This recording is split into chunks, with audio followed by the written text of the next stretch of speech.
Hello साथियों, कैसे हैं आप सभी। मैं मोन्टेक्स आप सभी साथियों का एमटेन स्टडी में स्वागत करता हूं।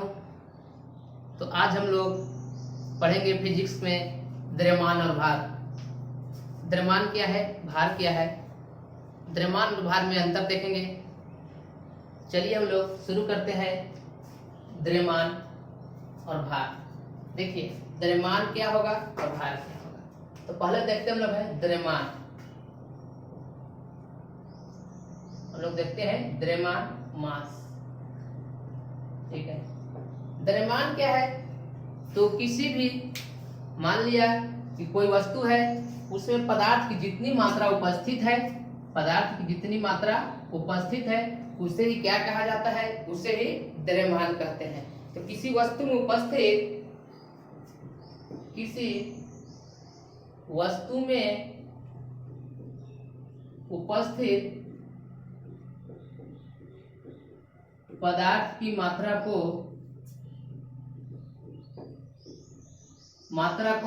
द्रव्यमान कहते हैं।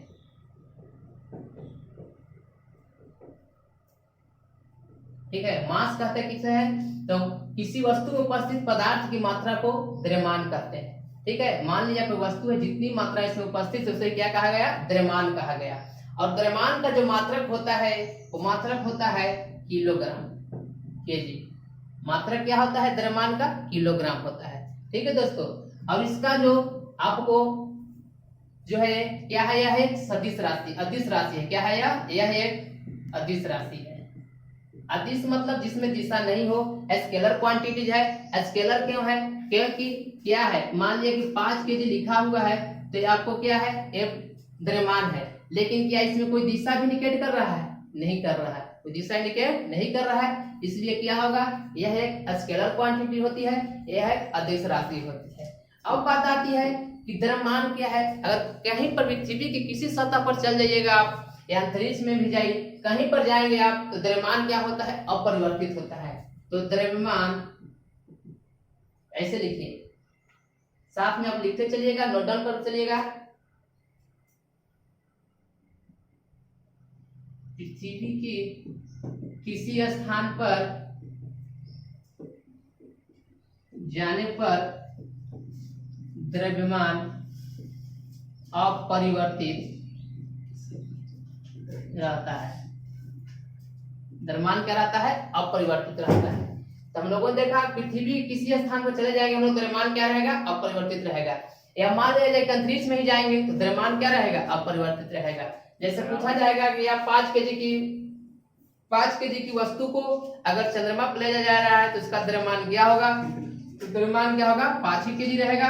अगर 5 केजी की वस्तु है, उसको चंद्रमा पर लेके जाएंगे तो वहां में क्या होगा, ये 5 केजी का होगा। इसका द्रव्यमान क्या होगा, वस्तु का 5 केजी का होगा। तो द्रव्यमान कहीं बदलता नहीं है। तो द्रव्यमान में हमने देखा कि किसी वस्तु में उपस्थित पदार्थ की मात्रा को द्रव्यमान कहा जाता है। इसका मात्रक किलोग्राम होता है। यह एक अदिश राशि है। क्या है, अदिश राशि है। और इसका मान किसी भी स्थानों पर जाने के बाद अपरिवर्तित रहता है। या ध्रुव पर जाए या भूमध्य रेखा पर है, सभी स्थानों पर क्या होगा, एक समान ही मान होगा द्रव्यमान का। ठीक है दोस्तों, तो यहाँ तक आपको बात समझ में आ गई होगी। तो चलिए हम अब देखते हैं भार। हम लोग क्या देखेंगे, अब भार देखेंगे। मेन आपको भार को थोड़ा समझना है। तो इसके पहले क्लास में हमने आप लोग गुरुत्वीय त्वरण समझाया था। अगर गुरुत्वीय त्वरण समझ में आ गई होगी अच्छी तरह से, तो आप भार को भी आसानी से समझ जाएंगे।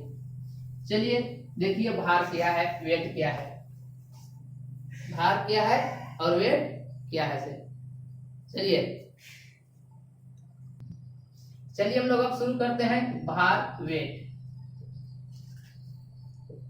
तो भार, जैसे कि भार है क्या, तो भार बल के बराबर ही, W के बराबर ही क्या है, बल है। ठीक है, बल के बराबर भार है या भार के बराबर बल है। जैसे कि F बराबर एक फॉर्मूला होता है M में, क्या होता है, M में होता है मास गुने त्वरण। F बराबर होता है मास गुने त्वरण।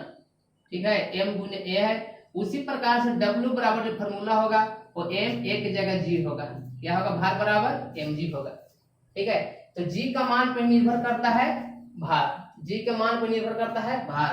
भार बल के समान ही है, तो W बराबर F होता है। तो इसका अगर डिफिनेशन लिखना हो तो इस प्रकार से लिखेंगे, किसी वस्तु का भार वह बल है, किसी वस्तु का भार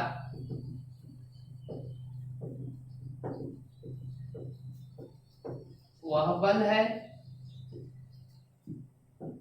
जो या जिससे पृथ्वी क्या है, जो वह बल है जिससे पृथ्वी उसे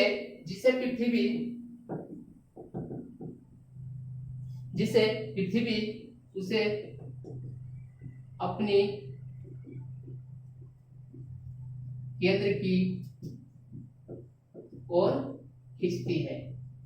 ठीक है, किसी वस्तु का भार वह बल है जिससे पृथ्वी उसे अपनी केंद्र की ओर खींचती है। ठीक है, जिससे पृथ्वी उसे अपनी केंद्र की ओर खींचती है उसे ही क्या कहा गया है, भार कहा गया है। देखिए मान लीजिए कि एक कोई वस्तु है, उसे क्या करेगा, पृथ्वी अपनी केंद्र की ओर अट्रैक्ट करेगी, खींचेगी। ठीक है, खींचेगी कब, गुरुत्व बल के कारण। किस बल कारण किसी वस्तु को, गुरुत्व बल के कारण खींचेगी। तो जिस बल से खींचेगी वही क्या कहलाएगा, भार कहलाएगा। क्या कहलाएगा, भार कहलाएगा। जितना बल से खींचेगा उतना ही इसका भार होगा। मान लिया जाए कि जितना बल से खींचेगा उतना ही क्या होगा, भार होगा। तो देखिए इसे सूचित किया जाता है W बराबर क्या होता है, mg होता है। क्या होगा, W बराबर mg, या भार बराबर बल भी लिख सकते हैं। W बराबर m, भार W बराबर mg होता है। ठीक है, भार का मात्रक जो होता है, पहले मात्रक भी लिख लेते हम लोग है। भार का मात्रक जो होता है वो न्यूटन होता है। जो बल का मात्रक होता है वही मात्रक भार का भी होता है। यह एक सदिश राशि है। कौन सी राशि है, तो भार एक सदिश राशि है। हम जानते हैं कि बल भी क्या है, सदिश राशि। देखिए जो केंद्र है पृथ्वी का, वो किसी दिशा पे इंडिकेट कर रहा है। क्या कर रहा है, किसी दिशा को, किसी वस्तु को अपनी ओर खींच रहा है। अगर इस सतह पर वस्तु है तो इसको खींचेगा, तो एक दिशा भी इसमें सूचित होगा, इसलिए क्या है, यह सदिश राशि है। तो W बराबर mg होता है। हम लोग का मेन रिलेशन यही जानना है। क्या जानना है कि W बराबर mg। तो देखिए भार किस पर डिपेंड करेगा, तो भार आपको डिपेंड करेगा गुरुत्वीय त्वरण पर। भार गुरुत्वीय त्वरण पर निर्भर करता है। भार क्या है, गुरुत्वीय त्वरण पर निर्भर करता है। तो गुरुत्वीय त्वरण g का मान जो होता है वो होता है 9.8 मीटर पर सेकंड स्क्वायर। ठीक है दोस्तों, जी का मान कितना होता है, 9.8 मीटर पर सेकंड स्क्वायर। तो भार गुरुत्वीय त्वरण जी पर निर्भर करता है। अब देखिए जब गुरुत्वीय त्वरण पर निर्भर करेगा जी पर, तो जी क्या है कि जी का मान घटता और बढ़ता है। क्या होता है, घटता बढ़ता है। अगर जहां पर जी का मान बढ़ेगा तो भार बढ़ेगा। यहां लिख सकते हैं कि जी का मान बढ़ने पर भार क्या है, बढ़ेगा, भार बढ़ेगा। अगर जी का मान घटने पर भार क्या होगा, घटेगा, भार क्या होगा, घटेगा। अगर जी का मान बढ़ेगा तो भार बढ़ेगा, जी का मान घटेगा, घटने पर क्या होता है, भार घटेगा, भार क्या होगा, घटेगा। तो कहने का मतलब क्या है, यहाँ तक आप उतार लीजिए, नोट्स कर लीजिए अपने नोटबुक में। चलिए आगे बढ़ते हैं। देखिए भार डिपेंड करता है किस पर, करता है जी पर। ठीक है, जी का मान 9.8 मीटर पर सेकंड स्क्वायर होता है। यह 9.8 मीटर पर सेकंड स्क्वायर और 10 के बीच में वैरी करता है।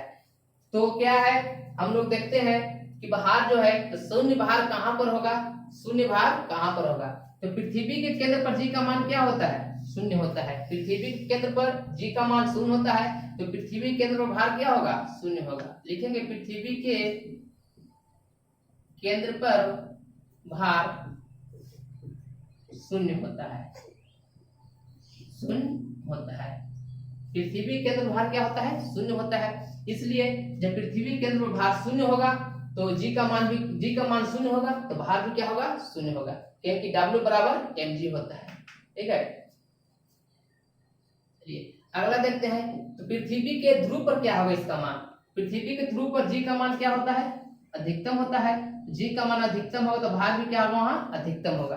ठीक है, तो पृथ्वी के ध्रुव पर जी का मान, लिखिए पृथ्वी के ध्रुव पर जी का मान, जी का मान पृथ्वी के ध्रुव पर जी का मान बढ़ता है। ठीक है, जी का मान अधिकतम होता है, लिख दीजिए जी का मान अधिकतम होता है। ठीक है दोस्तों, पृथ्वी के ध्रुव पर जी का मान अधिकतम होता है। अब हम लोग यहाँ देखें कि पृथ्वी के केंद्र पर भार शून्य होता है, जी पर क्या होता है, न्यूनतम। अब देखते हैं हम लोग हैं पृथ्वी के केंद्र पर न्यूनतम होता है, ध्रुव पर अधिकतम होता है। एक बात है, भूमध्य रेखा पृथ्वी की सतह पर भार क्या होगा, तो पृथ्वी की सतह पर भार अधिकतम होगा, क्योंकि पृथ्वी की सतह पर जी का मान अधिकतम होता है। अब हम लोग देखने वाला क्या है कि जैसे ही मान लिया जाए कि क्या है, बताया इसके पहले कि भूमध्य रेखा है, ध्रुव है। जैसे भूमध्य रेखा से ध्रुव की ओर हम लोग जाएंगे, भूमध्य रेखा से मान लिया कि रेखा है, भूमध्य रेखा यहाँ है, भूमध्य रेखा से ध्रुव की ओर जाएंगे तो क्या होगा जी, भार W क्या होगा, धीरे धीरे बढ़ेगा, W क्या होगा, बढ़ेगा। लेकिन अगर ध्रुव से हम लोग भूमध्य रेखा की ओर आएंगे तो क्या होगा, घटेगा, भार क्या होगा, W घटेगा। एक ग्राफ ध्यान रखिएगा, अगर ध्रुव से हम लोग भूमध्य रेखा की ओर आएंगे तो भार बढ़े, भूमध्य रेखा ध्रुव की ओर जाएंगे तो भार बढ़ेगा, अगर ध्रुव से भूमध्य रेखा की ओर आएंगे तो भार घटेगा। ठीक है दोस्तों, भार घटेगा। तो इसी प्रकार से हम लोग अगर चंद्रमा पर क्या होता है भार, तो चंद्रमा पर जो भार होता है पृथ्वी का 1/6 गुना होता है। अगर तो क्या है, तो जी के मान बदलने से ही भार बदलती है, मेन थॉट यहाँ पर यही आ रहा है। देखिए चंद्रमा पर भार होता है 1/6 गुने पृथ्वी पर वस्तु का भार। ठीक है, चंद्रमा भार क्या होगा, 1/6 गुने पृथ्वी पर वस्तु का भार। मान लिया जाए कि पृथ्वी पर किसी वस्तु का भार 900 है, कितना है, 900 न्यूटन। ठीक है, तो उसका भार चंद्रमा पर कितना होगा, चंद्रमा पर क्या होगा, तो क्या होता है 1/6 गुने पृथ्वी भार, तो 1/6 गुने 900। ठीक है, तो क्या करेंगे, 15 छक्का 90, तो 150 न्यूटन भार कहाँ होगा, आपको चंद्रमा पर होगा। मान लिया जाए कि 6 केजी का वस्तु है, ये वस्तु कितना 6 न्यूटन का है, इसका भार 6 न्यूटन है। अगर इसको हम चंद्रमा पर ले जाएंगे तो इसका भार क्या हो जाएगा, 1 केजी हो जाएगा, 1 न्यूटन हो जाएगा, सॉरी इसका भार क्या हो जाएगा, 1 न्यूटन हो जाएगा। तो 1/6 गुना पृथ्वी के भार से कम भार होता है चंद्रमा का, इसका चंद्रमा पर जाने पर चंद्रमा पर भार क्या होता है, कम होता है, कितना 1/6 गुना कम होता है। ठीक है, इस तरह से न्यूमेरिकल आपको पूछा जाएगा। तो हमने लोग देखा इसी प्रकार से क्यों, देखिए जी का मान जो होता है ये भी क्या होता है, 1/6 गुने पृथ्वी पर गुरुत्वीय त्वरण का, ये भी इतना ही होता है। कहाँ, चंद्रमा पर, कहाँ पर, चंद्रमा पर जी का मान अगर पूछा जाए, चंद्रमा पर जी का मान तो क्या होगा, 1/6 गुने पृथ्वी पर गुरुत्वाकर्षण जी का मान। चंद्रमा पर जी का मान हो जाता है, अगर 9.8 को 6 से डिवाइड करेंगे तो क्या मिलेगा हमको, 1.6 मीटर पर सेकंड स्क्वायर। तो चंद्रमा पर गुरुत्वीय त्वरण का मान 1.6 मीटर पर सेकंड स्क्वायर होता है। तो यहाँ पर हम लोगों ने देखा द्रव्यमान और भार, आपको आसानी से समझ में आ गया होगा। तो अगर कुछ भी दिक्कत होगी तो आप मेरे कमेंट बॉक्स में कमेंट कीजिएगा, मैं आपको समझाऊंगा। चलिए दोस्तों, आज के लिए बस इतना ही, फिर हम लोग मिलते हैं अगले क्लास में। चलिए, इस वीडियो को देखने के लिए आप लोगों को बहुत बहुत धन्यवाद।